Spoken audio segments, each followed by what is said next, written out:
आप फिक्र मत करें, सब ठीक हो जाएगा और ये वक्त भी गुजर जाएगा।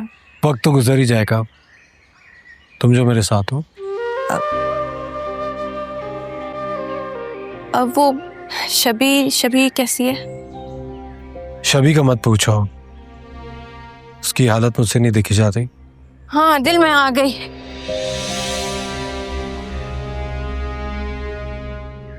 रिश्ता बढ़ाने से पहले शबी के हाल के बारे में सोच लेना।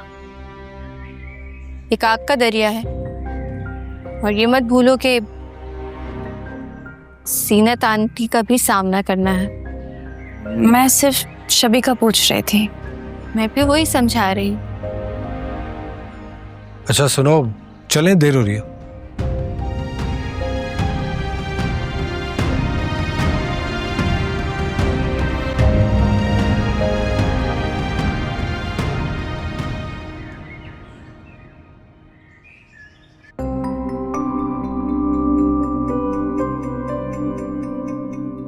इस मामले को यहीं पर दबाओ।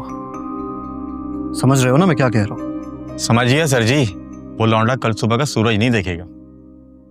शबी देखो, मुझे जबरदस्ती इस घर से निकाल रहे हैं। शबी, मैंने तुम्हें कहा था कि इनकी साजिश है। शबी,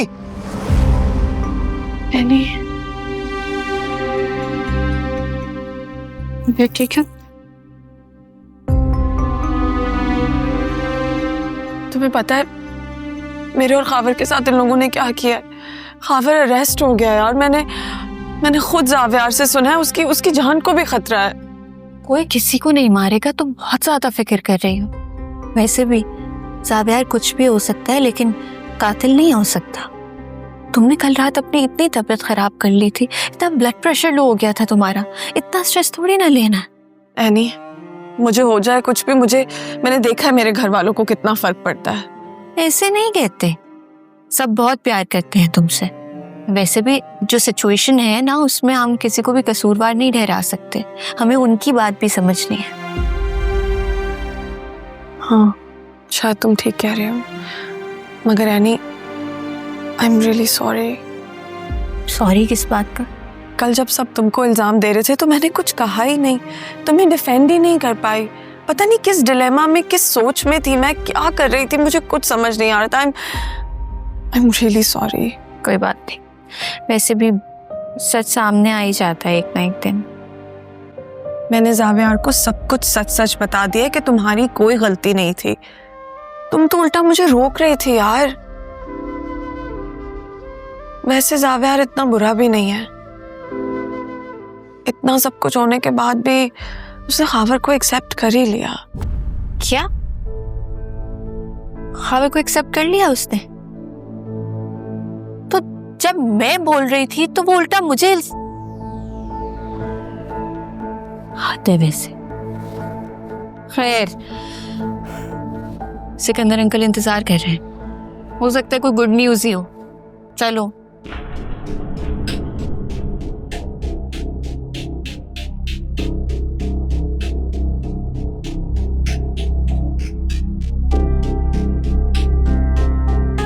खावर, तुम ठीक हो शबी? ना तुमने अपना ख्याल रखा, ना तुमने मेरा सोचा। मुझे छोड़ो, ये सब क्या हुआ है तुम्हें? कुछ भी नहीं है।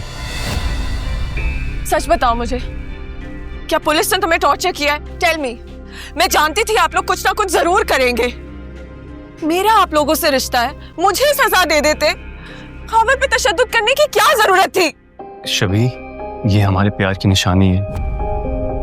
तो पता है, जब पुलिस मुझे मारी थी तो मुझे दर्द नहीं हो रहा था, तुम्हारे तस्वुर से खुश हो रहा था।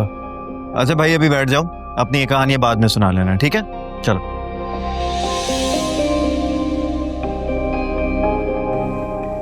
देखिए अंकल, उस दिन जो सारा हंगामा हुआ था, उसके बावजूद फैक्ट ये है कि मेरी और शबी की कोर्ट मैरिज हो गई है,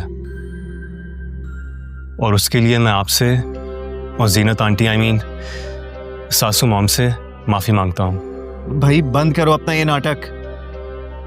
देखो जावेयार, मैं सिकंदर अंकल के कहने पे यहाँ पर आया हूँ, तुम्हारे से तो बात भी नहीं कर रहा, तो अपनी जबान को जरा कंट्रोल में रखो। और इतनी देर से मैं भी ये कोशिश कर रहा हूँ। क्या कर रहे हो तुम? आदिल, कि तुम लोग क्या कर रहे हो? होश में आओ और मेरी बात कान खोल कर सुन लो। मैंने फैसला किया है कि शबी की शादी जल्द से जल्द कर दी जाए। भाभी, आपको इस बारे में कुछ कहना है? तुम जो मुनासिब समझो करो सिकंदर, मुझे किसी बात पर कोई एतराज नहीं है। तो फिर ठीक है, शादी की तैयारियां शुरू करो। आदिल, सब फ्रेंड्स एंड फैमिली को इन्फॉर्म करो। 3 दिन के अंदर ये रुखसती हो जानी चाहिए। और हाँ, जब तक ये रुखसती नहीं होती शबी इसी घर में रहेगी। हाँ, तुम्हें इस बात से कोई इतराज तो नहीं है? अंकल, आपकी सारी बातें सर आंखों पर, लेकिन क्या मैं शबी से मिलने आ सकता हूँ? तुम इस घर के दामाद बनने जा रहे हो। तुम जब चाहो इस घर में आ सकते हो। तुम्हें कोई यहाँ पे रोक टोक नहीं करेगा। Thank you so much uncle.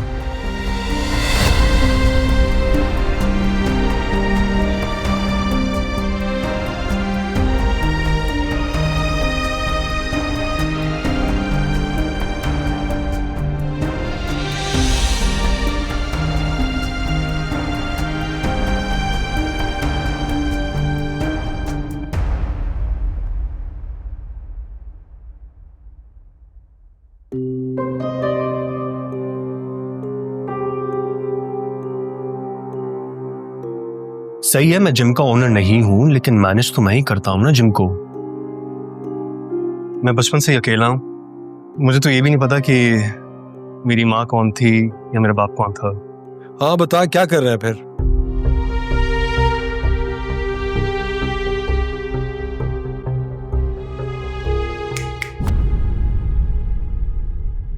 कहाँ खोए हुए हो? इतने डिस्टर्ब क्यों लग रहे हो? ऐसा कुछ भी नहीं है यार, बस तुम मुझे छोड़ो। मुझे ये बताओ कि आईने को क्यों बुलाया यहाँ पर यार? क्यों ना इनवाइट करो उसे? तुम्हें पता है कि जब हम दोनों आमने सामने होते हैं तो कुछ ना कुछ अजीब हो जाता है आदिल। एक तो तुमने शादी पे उसे बुला लिया। मुझे एक बात बताओ, क्या इस घर में कोई ऐसा इवेंट नहीं हो सकता जिसमें वो इनवाइटेड ना हो? तुम दोनों का आखिर प्रॉब्लम क्या है? मुझे तो लगता है ये लव और ईगो का चक्कर है। किसी भी रिलेशनशिप में अगर ईगो आ जाए ना तो लव बिल्कुल खत्म हो जाता है। अच्छा, इस तरह के जो चक्कर है ना, तुम ही चलाया कर। ओके, कहाँ जा रहे हो? देखो, हमें ये शबी के लिए करना पड़ेगा। वो तो बेस्ट फ्रेंड्स हैं यार। अगर वो नहीं आएगी तो शादी में वो वाली रौनक ही नहीं लगेगी। और तुम अच्छी तरह से जाते हो, एनी की कोई गलती नहीं थी, वो सिर्फ शबी को रोकने के लिए गई थी।